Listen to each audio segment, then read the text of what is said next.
তোমরা সকলেই হয়তো এই জায়গাটাকে ঠিক চিনে ফেলেছো আশা করি। তবে আশ্চর্য ব্যাপার কি বলো তো, যতবারই ওখানে গেছি না, অজান্তেই আমার চোখ থেকে জল বেরিয়ে এসেছে। আমি বুঝতে পারি না কেন ওখানে গেলে আমার এমনটা হয়। যতই দেখি ইচ্ছে হয় না ওখান থেকে সরে আসতে, মনে হয় যেন দেখতেই থাকি দেখতেই থাকি। ওই দিনটা অত ভিড় ছিল না, তবে আমরা ঠাকুরের দর্শন রাত 1টার সময় পেয়েছিলাম।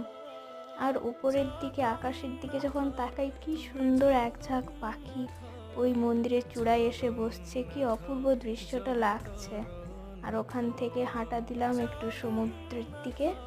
সমুদ্রে অনেকক্ষণ বসে ভাবলাম, এই যে ঢেউগুলো আসছে তোমরা দেখতে পাচ্ছ, ঠিক এই ঢেউয়ের মতো আমাদেরও জীবনটা এরকমই। কখনো জোয়ার আসে, কখনো ভাটা পড়ে যায়। ঠিক এই সব ভাবতে ভাবতে বাড়ি ফিরলাম।